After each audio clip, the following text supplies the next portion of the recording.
দিন ধরে বাংলাদেশে কিছু ভাষাপ্রেমী কিছু লোকজনকে দেখছি, বাংলা ভাষাপ্রেমী যারা বাংলা ছাড়া আর কোনো কিছু বুঝে না, বাংলার জন্য তারা জীবন দিয়ে দিতে চায়। প্রায় 30 লাখ মানুষ জীবন দিয়েছিল, 2 লাখ মা বোন এই ভাষার জন্য জীবন দিয়েছিল। শুনেন বক্তব্য। 1952 সালে পাকিস্তানি বাহিনীর সাথে যুদ্ধ করে তার উর্দুকে বাংলা ভাষা চাপিয়ে দেওয়ার জন্য আন্দোলন করছে, কিন্তু বাঙালি সে দমে থাকেনি। বাঙালি সেই উর্দু ভাষার উপর তারা বাংলাকে রাষ্ট্রভাষা করার জন্য যুদ্ধ করছে। 30 লক্ষ মা বোনের রক্তের বিনিময়ে আজকে আমরা এই বাংলা ভাষা অর্জন করেছি। I feel very proud. একটা বাংলাদেশি হয়ে I feel very proud. আমরা একমাত্র দেশ যে হচ্ছে ল্যাঙ্গুয়েজের জন্য আমরা আমাদের জীবন দিয়েছি, and it's so proud. দেখেন ইতিহাসের বিকৃতি কাকে বলে। 30 লাখ মা বোনকে বাংলাদেশের পাকিস্তানি মিলিটারি রেপ করেছে, 30 লাখকে মেরেছে আর 2 লাখকে রেপ করেছে। এই যে এক গাঁজাখুরি, এই যে এক কথা বলে বাংলাদেশের সাথে পাকিস্তানের এই সম্পর্কটাকে জীবনে কোনোদিন যেন ঠিক না হইতে পারে। প্রতিটা ঘটনায় 16ই ডিসেম্বর, 26শে মার্চ, 21শে ফেব্রুয়ারি যখনই এগুলো আসে, নতুন করে এই ভাঙা ঢোল এগুলো বাজাইতে থাকে যে পাকিস্তান আমাদের এগুলো। আরে Pakistan military don't fuck you. Pakistani military খাচ্চর মাচ্চর এগুলোর করে না। পাকিস্তানের সুন্দরী মহিলা আছে। পাকিস্তানের মহিলাদেরকে আর 71-এর সময়ের অবস্থা তো আরও আমাদের জঘন্য ছিল। তো তারপরেও যদি কারোর মারে যদি লাগায় থাকে, কারোর বোনরে যদি লাগায় থাকে, তাহলে আমাদের জানায় না, আমরা দেখবো যে পাকিস্তানের বীজ কার কোথায় কোথায় আসে, এগুলো আমাদের জানা দরকার আছে। তো এগুলি নিয়ে ভাই কথা বলতে গেলে মেজাজ খারাপ হয়ে যায়, ভাষা সংলগ্ন রাখতে পারি না, সরি। বাট এগুলো দিয়ে আপনাদেরকে প্রতিদিন সেটার মধ্যে বাস ঢোকানো হচ্ছে এই এক রাজনীতি দিয়া। এই যে এখন বলা হচ্ছে না, এই 21শে ফেব্রুয়ারিকে নিয়ে ভাষা, আরে বাবা বাংলা আমরি, বাংলা ভাষা আমার বালের ভাষা, এই বালের ভাষারে দুচেও নাই দেশের যারা আপনারে বুঝায়, তারা চোদেও নাই তারে। কেমনে জানেন? বলি আপনারে, শুনলে অনেক কষ্ট লাগবে আমার কথা, আমি সুন্দর করে কথা বলতে পারি না, এটা আমার সমস্যা। কথা যেটা বলি ওটা মাথায় রাখেন। এই যেই এমপি মন্ত্রী, যেই বাঞ্চতেরা আপনার এগুলি শিখায়, এই যে ভাষা, একজন টকশোতে এক বিজ্ঞ এক মাদারি বলছে যে বাংলার সাথে এই যে ইংলিশ মিক্স আপ করে কথা বলা, এটা পুরোপুরি করতে হবে। হাসিনা একবার করেছিল, বিলবোর্ড, টেলিভিশনে নিউজ, তারপরে আদালতে, বিভিন্ন জায়গায় কোথাও ইংলিশ ব্যবহার, শুধু বাংলা থাকতে হবে। শুধু বাংলা কেন থাকতে হবে? আপনাকে সাউ মারার জন্য বাংলা থাকতে হবে। এর আগে ব্রিটিশরা যখন একবার ছিল, তখন এরকম আমাদের এখানকার কিছু আলেম টালেম ছিল, এরা করেছিল, ইংরেজি শিখলেই আপনি কাফের হয়ে যাবেন, এগুলো বলা হইতো। এগুলো বলে আমাদেরকে দমায় রাখা হয়েছে। আজকে যেই ব্যক্তিরা আপনাকে বুঝায় যে বাংলার সাথে সাথে ইংলিশ শিখতে পারবেন না, সেই রাজনীতিবিদ একজনের ছেলে মেয়ে 14 গোষ্ঠীর কেউ বাংলা মিডিয়ামে পড়াশোনাই করে না। সবাই ইংলিশ মিডিয়ামে পড়াশোনা করে, ইংলিশ ভার্সনে পড়াশোনা করে, হাই স্কুল শেষ হলে সোজা চলে যায় ইউকেতে, সোজা চলে যায় ইউএসএতে, কানাডাতে, অস্ট্রেলিয়াতে, ওয়েস্টার্ন কান্ট্রিতে, সেখানে গিয়ে তারা পড়াশোনা করে। আর আপনারে বোকাচোদা বানায় রাখার জন্য এখানে বুঝায় শুধু বাংলা শিখিবেন, ইংলিশ শিখা যাবে না। জিন্দাবাদ এটা পাকিস্তানি শব্দ, উর্দু শব্দ, ফার্সি শব্দ। আর ওনাদেরকে বলতে হবে জয় শ্রীরাম, জয় বাংলা। Fuck you. জয় বাংলা, জয় শ্রীরাম মারাইতে আসছে না এখানে। এটা বাংলাদেশ, 95% মুসলমানের দেশ এটা বাংলাদেশ।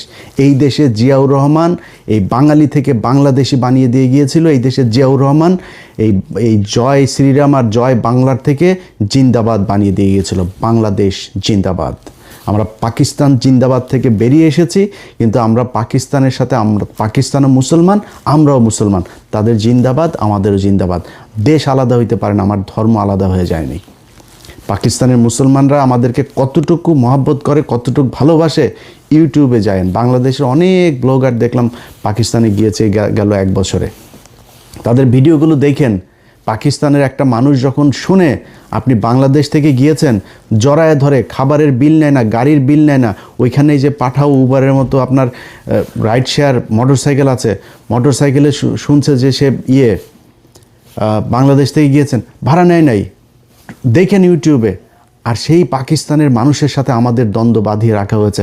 আজকে বাংলাদেশের যদি ইন্ডিয়ার সাথে যুদ্ধ বাঁধে, সবার আগে এই পাকিস্তান আপনার পাশে এসে দাঁড়াবে। ভাই ভুলা যান পাকিস্তান কি করবে না করবে, পাকিস্তানের সাথে আমার কি সম্পর্ক, সব ভুলা যান, আমার দরকার নেই।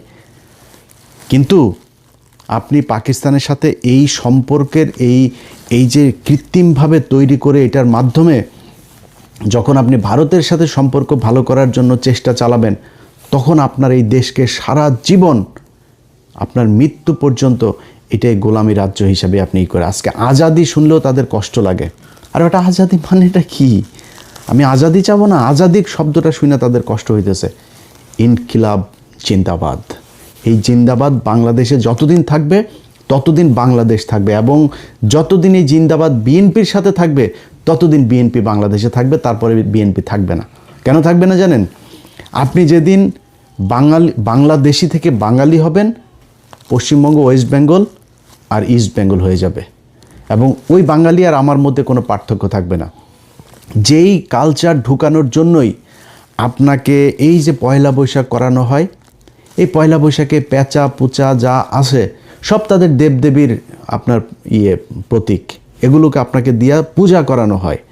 আমারে ছোটোবেলা থেকে গরুর রচনা শেখানো হয়েছে।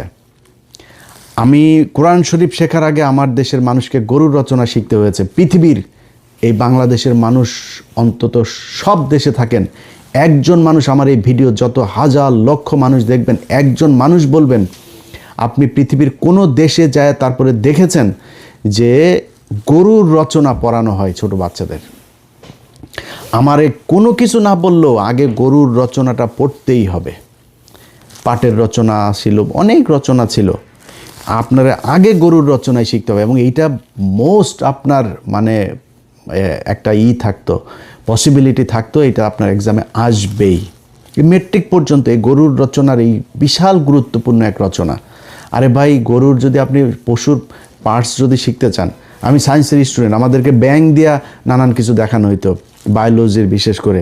তো আপনি যদি মানে যদি ওই কারণে পশুর সায়েন্সের কারণে যদি পশু তাই ব্যাং শিখেন, ব্যাঙের অঙ্গ প্রত্যঙ্গ কী কোথায়, তো গরু কোত্থেকে আসলো, এইটা আপনার মাথায় নিতে হবে যে আমাদেরকে সূক্ষ্মভাবে এইভাবে এই পূজা করানোর জন্য এগুলো করা হয়েছে। এবং বিএনপি যদি মনে করে আজকে তারা এই যে জামাত, আওয়ামী লীগের বিভিন্ন জায়গায় অফিস টফিস খুলে দিচ্ছে, তারা যদি মনে করে জামাতের চাইতে বেটার অপোজিশন হচ্ছে গিয়ে আওয়ামী লীগ, তারা তাদেরকে নিয়ে আসতে পারে। এবং এইভাবেই যদি বিএনপি নিজেদেরকে বাংলাদেশি থেকে বাঙালি, জিন্দাবাদ থেকে জয় বাংলায় নিয়ে যাইতে চায়, তাইলে বাংলাদেশে বিএনপি বলে কোনো দল দরকার হবে না। মানে একই জায়গার মধ্যে আপনি দুইটা একই same product, same quality, same দাম, দুইটা দোকান যদি থাকে, তো কেউ দুই দোকানে যাবে নাকি? একটাতেই যাবে। আমার একটা আছে, ওইটাতে যাওয়া দরকার, নতুন আরেকটা দোকান দরকার কি? আওয়ামী লীগ তো জয় বাংলার জন্য আছে, আওয়ামী লীগ জয় শ্রীরামের জন্য আছে, আওয়ামী লীগ এই বাঙালির জন্য আছে, আপনার দরকার নাই তো। এখন আপনি যদি মনে করেন এখন একটু পজিশন ভালো না, আপনি মনে করছেন এই চারিদিকে সব আপনার প্রশাসন, আপনার মিডিয়া, আপনার ইন্ডিয়া, আপনার সব হামারা, এটা যে মনে করেন না, এই দিন থাকবে না আপনার। আপনি সময় দেন, ইন্ডিয়া কখনোই তার সবচেয়ে বেস্ট চয়েস হচ্ছে আওয়ামী লীগ, আপনি সেকেন্ড চয়েস। বিএনপি বাংলাদেশে ইন্ডিয়ার জন্য সেকেন্ড চয়েস, তারা ফার্স্ট চয়েস রেখে কখনোই সেকেন্ড চয়েসে আসবে না। সো তারা 2 দিন পরে সামনে নির্বাচনে যখন আপনি আওয়ামী লীগকে রাজনীতি করার সুযোগ দিবেন, জামাত ইসলামের এই পলিসিও মাথায় আছে, তারা যদি পরিস্থিতি খুব খারাপ দেয়, তারা রাজনীতি করবে না। আমি এটা জামাতের মানে কেন্দ্রীয় কোনো পলিসি না, আমি জামাতের কেউ না, যেহেতু আমি তাদের কোনো একজনের সাথে কথা হচ্ছিল, মানে উনি বলছিলেন যে ভাই আমাদের বেশি চাপাচাপি করলে আমরা পলিটিক্স বাদ দিয়ে দেবো, আমাদের মানুষ তৈরি করার দরকার, আমরা মানুষ তৈরি করব, 10 বছর 20 বছর 25 বছর পরে দেখা যাবে কি হয়। যদি সরে যায়, আপনি আওয়ামী লীগকে নিয়ে রাজনীতি করবেন, আপনি মনে করছেন যে ও আমরা তো এখন উপরে আছি, আওয়ামী লীগ আমাদের পিছনে এসে চামচার মতো ঘুরবে। শোনেন ভাই, সরাসরি একটা কথা বলি, একটা এলাকায় 2 শ্রেণীর বাটপার আছে, একটা দুর্নীতিবাজ বাটপার, এই চোর স্যাচ্চোর আছে দুইটা, একটা আওয়ামী লীগের আর একটা বিএনপির চোর স্যাচ্চোর বাটপার, এগুলো সব এদের মানে দুর্নীতি করে চুরি করেই তাদের চলার ইচ্ছা, এই জন্যই তারা রাজনীতি করে, রাগ ঢাক রাখার কিছু নাই। কিন্তু তাদের টার্গেটটা হলো কি, তারা খুব ভদ্রভাবে থাকে, একটু ভদ্র কিসিমের, অসহায় কিসিমের এই চোর বাটপারগুলি হলো বিএনপি করে। আর আওয়ামী লীগেরগুলো হলো দুর্ধর্ষ, তারা খুব ক্রুয়েল হয়, খুব হিংস্র হয়, এই টাইপের চোর বাটপারগুলো আওয়ামী লীগ করে। আপনি তারে প্যারালালি চলতে দিবেন আর আপনার পিছনে সে চলবে, এই ক্ষমতা আপনারও নাই, এই মিডিয়াও সেদিন থাকবে না আপনার পক্ষে, এই ইন্ডিয়াও থাকবে না, প্রশাসনও থাকবে না। সো খুব কেয়ারফুলি আপনাকে আওয়ামী লীগকে হ্যান্ডেল করতে হবে। এখন এই কারণে বললাম যে যেদিন বিএনপি জিন্দাবাদ থেকে বের হয়ে যাইতে চাবে, যেদিন বাঙালি হয়ে যেতে চাবে, সেদিন বাংলাদেশে বিএনপির আর দরকার হবে না। ওই দিন মানুষ আওয়ামী লীগই বেটার হবে, এবং আওয়ামী লীগ সেটা কেমনে করতে হয় এটা খুব ভালো করে জানে। পোড়ায়া জ্বালায়া কি করা লাগে সব কিছু জানে তারা। সো ভাই, যেই জন্য এত কিছু বললাম, যে এই যে ৭১-এর ভাষা আন্দোলন আর এই যে ৭১-এর মুক্তিযুদ্ধ আর ২১-এর ভাষা আন্দোলন, এগুলো আপনার মাথার মধ্যে এত মিথ্যা, এত ইতিহাস বিকৃত করে আপনাকে ঢুকানো হয়েছে। এটা ঢুকায়ে পাকিস্তানের সাথে বিরোধ তৈরি করা আর ভারতের সাথে বন্ধুত্ব তৈরি করে তারপর আপনাকে সেটা মারার জন্য এগুলো করা হয়।